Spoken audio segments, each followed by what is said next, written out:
It's the best, hands down. It's crystal clear. I love it. The things you can make are awesome. No one else has quality epoxy like this. It's easy to mix. Tim is such a wealth of knowledge. It's gotta be iCoat. Welcome to the Resin Mastery podcast, exploring iCoat epoxy. All right, guys, welcome back to Resin Mastery. We've got a wonderful episode ahead of us. Ian is with me today. How are you feeling today, Ian? I'm feeling great. It's been an interesting start to the year. And when you say we have an interesting episode ahead of us, we have an interesting year ahead of us, because I think what people are looking at is there's going to be a lot of money in the economy coming soon. All the tax cuts, all the additional money that the government's going to be pushing our way. And it's going to really have a boost to the economy. People are going to be spending more. And when that happens, are you going to be ready for it as a business? Or are you going to be like, dang it, we should have been ready for this? And I think a lot of mistakes people make is they look at the mess they're in right now, or the good times they're in right now, and they judge the future based on that, rather than saying to themselves, what does the future hold? Is there potential there? Plan correctly. So no anxiety. Planning, totally different thing, right? And let's go forward with the idea of planning for the future. So wedding season is going to be huge this year. If anyone wants to see it, just go into any one of the AI tools out there, Claude, ChatGPT, whatever, and ask it what are the predictions for the 2026 wedding season. It's going to be huge. More and more brides are getting their bouquets preserved. More and more people are seeing the beauty. And I think, Rachel, this is a moment we have to call out people like Blossom and Rhyme, Val D, Butt Woodworks, all, and there's many of them, right? Wildflower, like this. We have so many amazing artists, and if you're listening, thank you for what you do, because it's because of you and the amazing work that you do that is driving this industry. It's inspiring people to get their flowers preserved, get memorials done, memory pieces, art pieces, food pieces. And it's because of you. And so thank you. No, it's so awesome to not only have, actually met with these people, right, through our podcast, but also to know that they are some of the top performers in the industry right now who are, actually, like you said, inspiring people to do more through their Instagram presence and whatnot.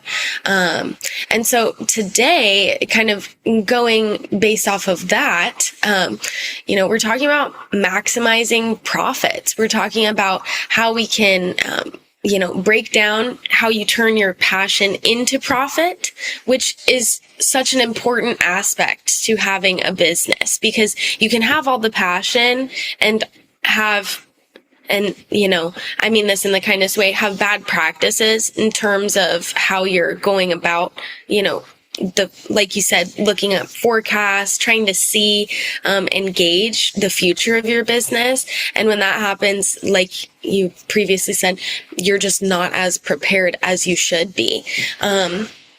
So let's talk about how important it is to offer like a mix of things, like small products, bigger products, other things, and like what sells faster, what are premium projects. What would you say is one of the top selling fast online things? So I want to jump in here with this, which is like planning's huge.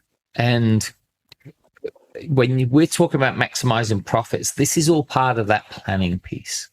So there's, I think for everyone who's been in different companies and worked for different business owners, they've seen people who are really stoic, really calm, really diligent. They know where everything is. Everything's in order. These people plan for the future. They ride the undulation of the ups and the downs of business. And then you see these other people who run around with like a chicken with a head cut off. And I'd say at the moment, look, we're looking at a situation where in this winter, we've got people who've been without power for weeks. Can you imagine if that's your resin business without power?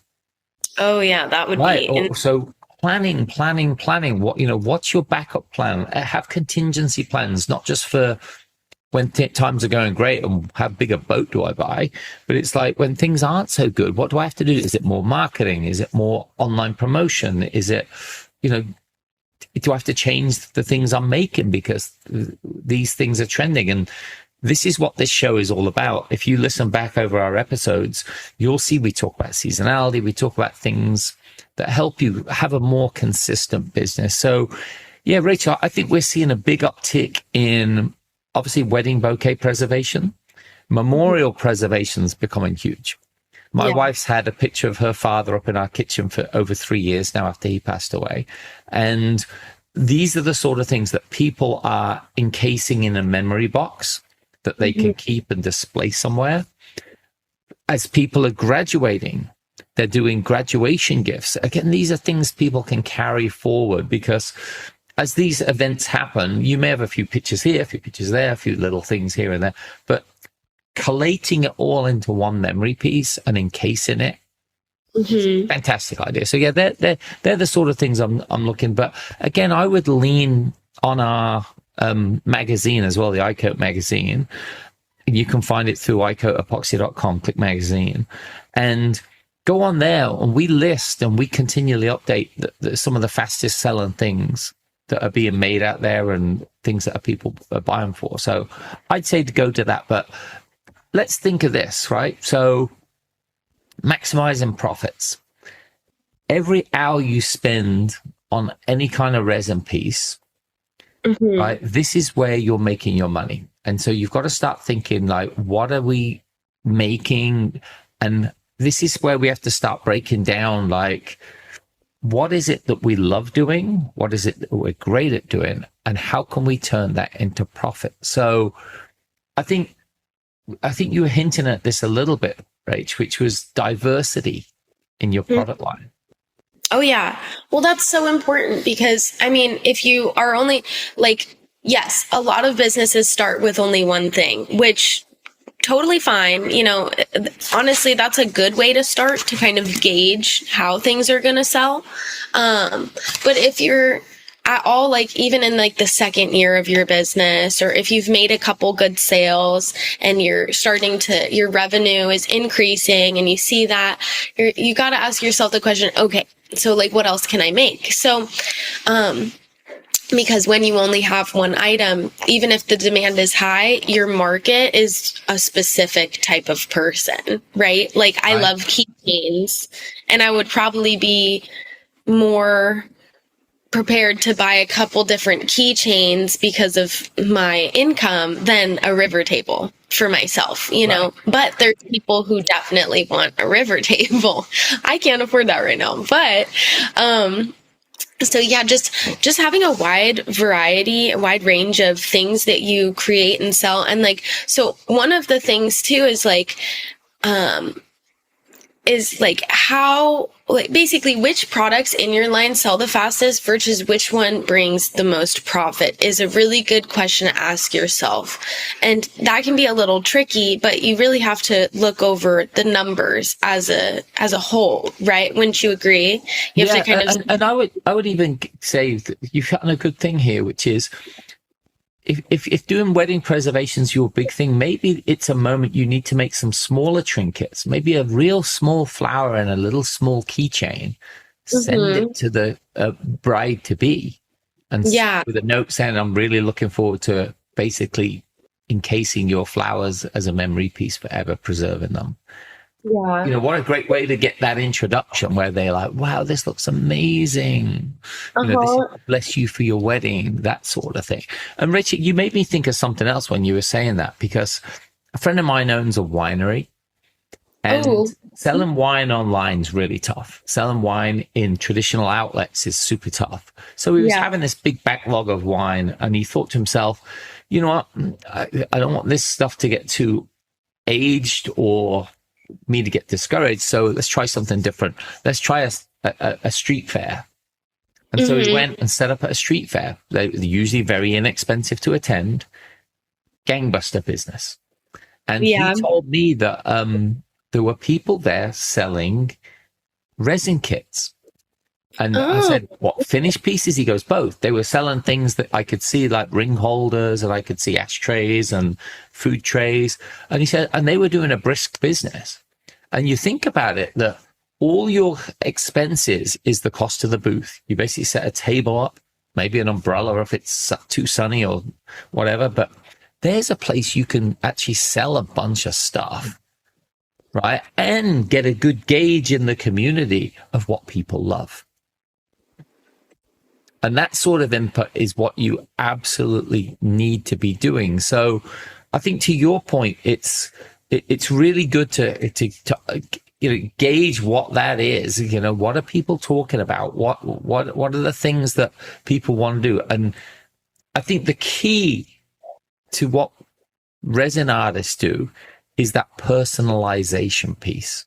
Yeah, I would agree. I think that that's really where a lot of money is, because I see, you see so much that's kind of just blanketed. It's not like it's plain. Things are still beautiful. But when you add a name, like I've seen people do resin covered tumblers that are completely customized. Here's a collage of kind of what I want. And they do that, or they do their work logo so that you can go to work and flex on your coworkers and say they're like, oh, like how did you get that? Like, we don't even sell that in a shop. There's no employee shop that sells that. I've seen that, at least at my work. So you give me a good thought there with personalized items like that, because businesses could use them as we're going to do a personal flower gift for the worker of the month.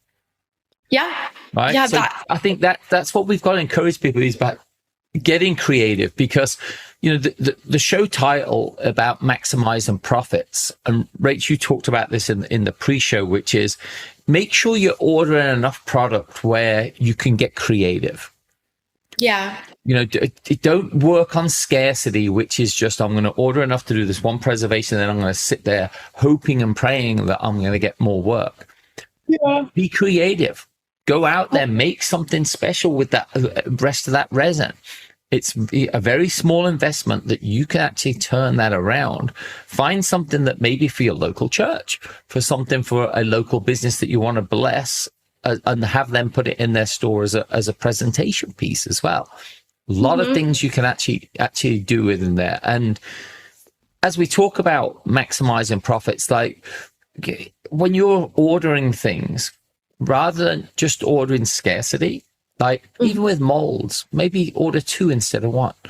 When you're doing ring holders, maybe order 4 so you can do 4 ring holders at a time. Easy selling things that people actually love. So they're things that we can actually use as well. So when we talk about this, Rich, the idea came up of streamlining production. Mm-hmm. And, it's very much a case of, like you said it earlier, about the hours you put into a job, that that's money. So how do you batch similar products together to save time, money, energy, all that sort of thing?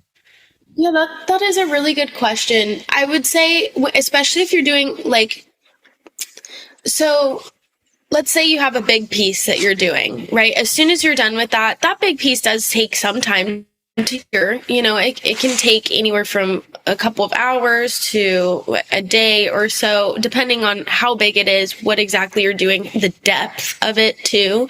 And so when you're making that, let's, for instance, go back to wedding preservation. Let's say you want to do a whole bouquet. While that's curing, a good thing that personally I would be drawn to as a bride who's paying to have their wedding preservation is, let's make smaller, either ring holders for every bridesmaid, or let's say just for because not all of them have a wedding ring, right? Right. Do the mothers at the wedding, the groom and the bride's mothers, and then a necklace, like a necklace token, right, that you can put on a chain for all of the bridesmaids. Little things like that stacked around the big thing, or even just batching it out to where, okay, by the time the size of this cures, I'll have these poured, And then literally within the next week, I'll have this whole entire batch of things and like range of possibilities to actually sell. Whether it's related. Rachel, what you're pointing to as well is that if you're doing a preservation piece, you should always pour 10 or 20% more than you need. Yeah. Right. So you're going to have resin left over. So rather than waste that resin, have on hand some smaller pieces that you can pour. Ring holders, coasters, like little things that you can pour straight over with that leftover resin or that extra resin that, again, things you can actually get in there. And so here you're maximizing your profit. Instead of waste that's going into the trash can, you've now got something that's going into a piece that you may not have sold straight away, but you build enough of those things up, go to a street fair, and boom, people are buying those things, and now you're getting all your money back plus some, and you really are maximizing your profit. So I love what you're saying as well about like bundling, because I think it really is something where if you can add extra things, smaller things into bigger items, now all of a sudden you've got better customer relationships. You've added a bit more to that income stream, and I think everyone wins on that thing as well. So there's people out there who do work in scarcity, and I'd encourage you to set up your workspace in a way where you're ready for bigger jobs. You're constantly, as you've got extra time, finding tools. Like we've got a great online tool suggestion kit for doing better practices and getting better quality work done. Bad work is your worst enemy. So we have a ton of education. We've actually got coming out an amazing PDF all about preventing ambering, which I think is going to be something everyone's going to want to read. It's probably the most concise guide out there to ambering, so look out for that. And really just awesome. Really learning. Yeah, no, that's important. Like when it comes to like expertise is product too. Like that honestly. That's so well said. Yes. That honestly sells so much more, because like I know personally, Tim sells a lot of product. And not even just because of the performance of it, but because of his performance as a business owner, as somebody who's literally been in the field, who's tried everything, who knows what's good and what's bad and how to do things. And it's like his expertise is what people are truly paying for, and the resin is just a plus. And so, like don't neglect your education. Like Ian said, go to some workshops, like utilize the AI to like if you want, you can make your own personalized study guide or have the AI make questions for you, even revolving around things for you. I'd even say host your own workshop, host your own online tutorial. There's a lady who isn't one of our customers. Every day she posts hours of her, it's an online camera feed of her mixing and making things. Oh, wow. I'd be very self-conscious if there was a camera watching me for hours, but like this is what she does. And it's a great way of showing people what you do, giving them an insight into the day-to-day of this world. And it's something people should do, because again, that's really powerful. Basically, after you're thinking about education, after you're thinking about sharing tips and tricks and stuff like that, also, don't forget that one of the most important key aspects of having a business is tapping into niche markets, right? Yep. Just a little couple things before we go. Find a niche to where you fit in. If that is, how many people are doing wedding preservations? All right. Now, how many people are doing the memorial preservations? Probably less. I would say it's probably a safe bet to say that less people are doing that, because that also does take a certain kind of person who has kind of like a nurse in a nursing home for older people. It's a specific kind of person that you're dealing with. They're going to be sad. They're going to be heartbroken. And so if you feel like you can do that and work with people who are experiencing that without being too emotional. Like I could never be a veterinarian because of putting down dogs, but there are some people who do that job and they do it amazingly. So if you have a gift of warming hearts and whatnot, also think about, moving into memorial services where you can really make such a lasting benefit for people who are going through pain. And that's a case of building those relationships with the crematoriums and the memorial service places, the churches. That's all part of your maximizing profits as well. It's using your time really well. Other thing I was thinking when you were talking about earlier on hosting your own workshops and things is become an affiliate. People make hundreds and thousands of dollars a year becoming our affiliates. And that's what you should be looking at doing, is doing those type of things as well. So as we wrap this up, think about your business holistically. Really think about it seasonally. Don't just wait for work to come in. Be proactive. Think what's coming. Easter's coming.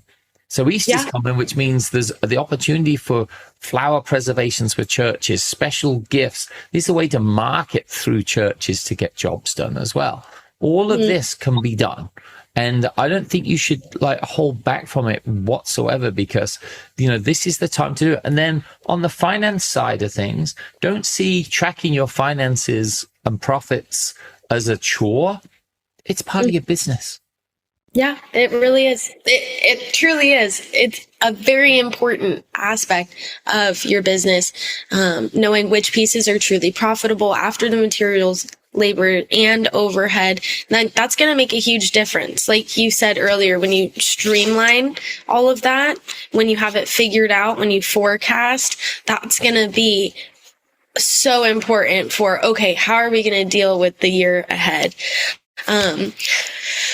All right. So, just to encourage you guys, with one more tip, I think that in the next week that you guys should share your results on social media or in your community, whether that be on Reddit, under, resin art, whether that be on X, whether it be on Facebook, even, posting it on Facebook Marketplace, saying you can do that kind of stuff to drive, business to your actual page, Instagram, just all the different places, Pinterest. Don't forget to share. I think that's one of the things that humans forget, is we get so locked in, which is awesome. And we're working so hard, but we actually do ourselves a huge injustice by not sharing it enough. And my pastor actually said something about a year ago, and he said, joy is not complete until it is shared. And I think that is so true when it comes to a business. So don't forget, guys, to share with us, share on our page, send us stuff, send us in your questions and whatever. But yeah, Ian, do you have anything else to add? Yeah, I just think that's brilliant. I used to have a card in my pocket, and number 10 on that list that I carried with me was basically share your accomplishments. So I think that's awesome, right? So everyone, thank you so much for listening. Until next time, we will see you again on Resin Mastery, exploring iCode Epoxy.